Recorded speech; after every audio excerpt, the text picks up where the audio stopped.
Olá, aqui é Michele Munarete. Sejam bem-vindos ao projeto Orai Sem Cessar e a mais uma história do Oração em Prosa.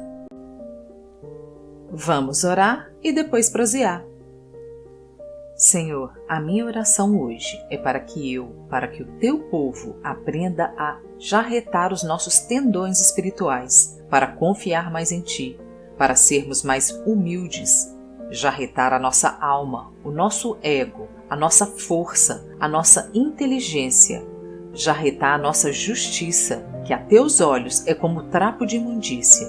Espírito Santo, eu quero a libertação, pois a minha boca não será aberta para falar mal dos meus líderes e superiores. A minha boca não será aberta para fazer intrigas e contendas. Eu repreendo toda ação maligna e opressora que agem através das minhas palavras para ferir, denegrir e insultar alguém. Em nome de Jesus eu oro. Amém. Bem, na prosa passada eu falei da transformação de Pedro e falei de líderes com ego inflado. Mas na prosa de hoje, eu não posso deixar de falar de membros da igreja com um ego inflado também. Eu fico vendo pessoas dentro da igreja criticando alguns líderes ou alguém que ficou famoso pregando. Não quer dizer que todo assunto abordado por essas pessoas devem ter nossa total concordância, porque muita coisa é percepção própria e por isso nem sempre temos que estar de acordo. Mas no geral, quando alguém faz crítica a essas pessoas, devemos reparar o seguinte: quem chegou lá? Quem realmente está sendo abençoado? Por que a pessoa que está criticando não tem o mesmo mérito? Apesar das pessoas muitas vezes se achar no direito de criticar porque afirma que está cheia do Espírito, que ora todos os dias, quem realmente está sendo abençoada? A pessoa que está criticando ou aquele que está ministrando, aquele que realmente está sendo usado por Deus? Se as pessoas que criticam se acham melhores, por que então esse cargo, essa posição não é de quem está criticando? Quando você faz essa pergunta às pessoas que criticam, logo elas se defendem dizendo que tais pessoas estão em pecado, que não é assim que o Senhor gostaria que o culto ou a ministração fosse feita. Mas quem está, na verdade, no pecado é o que está julgando, porque ele se enquadra naquela palavra do livro de Mateus 7:1 que diz: não julgueis para não ser julgado. Porque se a pessoa é tão melhor que o pastor que está ali à frente, do que o líder que está ali à frente, porque essa pessoa que critica não é a pessoa que está então ocupando o cargo? Eu conheci uma mulher certa vez que sempre reclamava das organizadoras que preparavam e pregavam num congresso ou conferência de mulheres da igreja dela, como se ela fosse capaz de fazer bem melhor. Então eu pergunto, por que ela não está ali no lugar das organizadoras, se ela é tão melhor assim? Porque Deus não deu a ela essa oportunidade. E não é só isso, percebo que para chegar ao topo, para estar à frente de algum ministério, a pessoa reconheceu perante muitos as suas debilidades, trabalhou árduo e, como ensina a palavra, honrou aos seus superiores.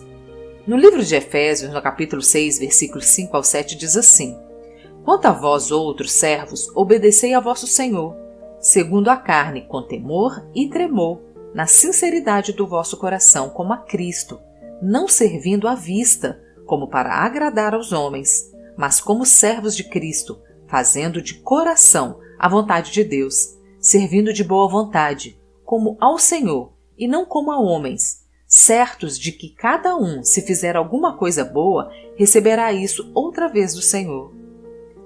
Segundo a palavra que acabei de ler, as pessoas que falam mal dos seus líderes, pastores, nunca serão abençoadas.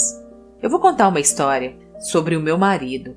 Ele é uma pessoa bem capaz naquilo que ele faz no seu trabalho, mas por muitos anos ele não conseguiu subir de cargo, e outras pessoas entravam e assumiam no lugar dele um cargo que ele tinha capacidade de assumir. Bem, como todos sabem, eu sou uma pessoa cristã, e sempre orei a Deus pedindo que o Senhor o abençoasse no seu trabalho e lhe abrisse as portas, e tentar entender o porquê ele nunca conseguiu, já que ele era capaz. E eu sei que ele era capaz. Mas sabe o que acontecia com meu marido? Ele era uma pessoa extremamente arrogante. Ele era o tipo de pessoa que se achava melhor do que os outros. Aquele tipo de pessoa que achava que merecia mais do que os outros. Ele já, inclusive, humilhou muita gente. inclusive eu, porque ele tinha um cargo e um salário melhor. Mas mesmo assim eu continuava orando, porque ele é o meu marido e eu queria que essa situação mudasse. Então o Senhor nos enviou para morar em São Paulo, a cidade mais rica do Brasil, onde tem as pessoas mais ricas do país.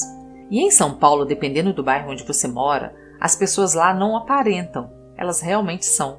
Então, pelo período de 6 anos e pouco que moramos lá, foi crucial para o meu marido entender que ele não era o último biscoito do pacote, como ele pensava ser, e que tinha uma infinidade de pessoas à sua frente, e bem mais capazes do que ele. Então o Senhor tratou nele a sua humildade e começou a mostrá-lo que não é bem assim. Colocou no caminho dele um chefe que menosprezava o serviço dele, uma pessoa que queria ser promovida em cima do esforço e do trabalho do meu marido, e o humilhava sempre que podia. Então sabe o que aconteceu com meu marido? A autoestima dele foi lá para baixo, despencou de tal forma que ele saiu de São Paulo duvidando da sua capacidade, que até eu sabia que ele tinha. Foi quando ele aprendeu a ser humilde, quando ele reconheceu que não era ninguém, quando ele achava que ele não podia. Então Deus abriu a ele uma porta e o promoveu de uma forma que ele nunca seria promovido na empresa que ele trabalhava. O que aprendemos então com isso? Que a humildade toca o coração de Deus, porque a palavra diz que aquele que se humilha será exaltado, mas o que se exalta será humilhado. Então, as pessoas que ficam se exaltando, dizendo que são melhores do que os seus líderes ou de qualquer outra pessoa que está na liderança de um cargo, essa pessoa que critica nunca vai ocupar essa posição, porque tudo na vida começa com humildade. E principalmente aos que conhecem a palavra de Deus, esses não têm desculpa para agir de tal forma. Pois, aos que estão na presença do Senhor, essa é uma lição básica: humildade.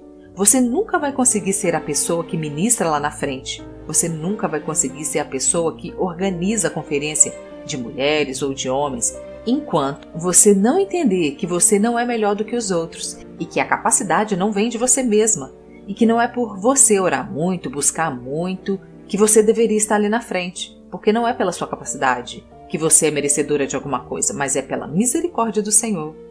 A nossa própria salvação não dependeu de nada do que fizemos, não dependeu da quantidade de vezes que frequentamos os cultos, da quantidade de vezes que oramos ou da quantidade de vezes que ajudamos alguém. A palavra do Senhor nos diz que pela graça de Deus nós somos salvos por meio da fé, e Ele afirma que nisso não vem de nós, mas é um presente dele.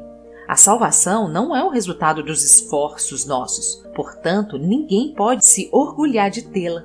Assim também são os dons e os ministérios que nós recebemos. Não podemos nos orgulhar deles, porque não tem a ver com esforço e dedicação, mas depende se o Senhor quer te dar ou não. Outra coisa que devemos analisar para não entrar numa roda de conflito e fofoca é conhecer quais são os frutos do Espírito. Segundo o livro de Gálatas, o Espírito de Deus produz amor, alegria, paz, paciência, delicadeza, bondade, fidelidade, humildade e domínio próprio, contrapondo os pecados da carne que são, entre outros, inimizade, brigas, ciumeiras, acessos de raiva, ambição egoísta, desunião, divisões e invejas. Por que eu estou dizendo para analisarmos os frutos do Espírito? Porque geralmente a pessoa que está falando mal dos líderes sempre alega que eles não estão no centro da vontade de Deus. Você já ouviu isso alguma vez? A pessoa dizer que tem orado, jejuado e que Deus mostrou para ela isso, aquilo outro, até que mostrou que o líder não está agindo conforme a vontade dele. E quando alguém confronta a tal pessoa dizendo que o que ela está dizendo está errado, porque não é assim que ensina a palavra de Deus, essa pessoa perde a compostura e briga e te xinga, dizendo que você que não está com Deus. Então eu te pergunto, pode uma pessoa que não tem controle sobre a língua estar cheia do Espírito? Pode uma pessoa que fica raivosa e amargurada quando é contrariado estar cheia do Espírito? Uma vez uma pessoa que eu conhecia me disse que estava tendo umas revelações que para mim eram pra lá de esquisitas. Então eu disse a ela, isso não é coisa do Espírito Santo. Chegamos a discutir algumas vezes a respeito, mas no princípio ela achava que ainda ia me convencer das revelações que ela estava tendo. Revelações que iam totalmente contra o que a palavra ensina. Ela dizia que a humanidade não tinha entendido as revelações da palavra de Deus e que ela estava recebendo em primeira mão o verdadeiro significado das revelações da Bíblia. Então foi quando eu resolvi dizer que realmente achava aquilo tudo uma sandice. Então a tal pessoa se enfureceu, me chamou de vários nomes, uma pessoa cristã que conhece a Deus, mas que não estava no Espírito como ela mesma dizia que estava. Então, de novo, eu volto para a palavra do Senhor que nos ensina a como agir em todas as situações. No livro de Provérbios 9, versículo 8, diz assim: Nunca repreenda uma pessoa vaidosa. Ela o odiará por isso, mas se você corrigir uma pessoa sábia, ela o respeitará. Ainda em Provérbios 11, 14 também fala o seguinte: Não havendo sábios conselhos, o povo cai, mas na multidão de conselhos há segurança. Ou seja, devemos ser gratos por haver pessoas amigas que nos dão bons conselhos, deixar a nossa arrogância de lado e sermos humildes e aceitar o conselho e a opinião dos outros. Mas sabe o que eu vejo? Que muitas pessoas não aceitam conselhos de pessoas mais novas, por achar que são mais vividas. Mas ser mais vivido não depende da sua idade, da época ou da era que você nasceu, porque são as experiências de vida que trazem a tal vivência ou maturidade. Por isso, há jovens sábios e velhos insanos. E a palavra de Deus diz ser isso possível no livro do Salmo, capítulo 119, versículo 99. Compreendo mais do que todos os meus mestres, porque medito nos teus testemunhos. Sou mais prudente que os idosos, porque guardo os teus preceitos. Pois bem, para concluir, meu conselho é que se você busca algo em sua vida pessoal ou na vida da igreja, se você almeja um cargo melhor ou uma posição melhor, a palavra de Deus nos instrui a não menosprezar os pequenos começos, a sermos humildes e esperar no tempo de Deus. No livro de Zacarias, quando o povo de Deus começou a reconstrução do templo, muitos choravam porque achavam o templo inferior ao templo construído por Salomão. Então o Senhor disse ao povo: E os que não deram valor a um começo tão humilde vão ficar alegres quando virem Zorobabel terminando a construção do templo. Também está escrito no livro de Mateus, no capítulo 25, verso 23, Disse-lhes o Senhor: Muito bem, servo bom e fiel, foste fiel no pouco, sobre o muito te colocarei, entra no gozo do teu Senhor. Então eu concluo que a humildade é a chave para o crescimento. Voltando a falar do apóstolo Pedro, eu te pergunto: você consegue imaginar alguém que era totalmente impossível escrevendo os versículos abaixo?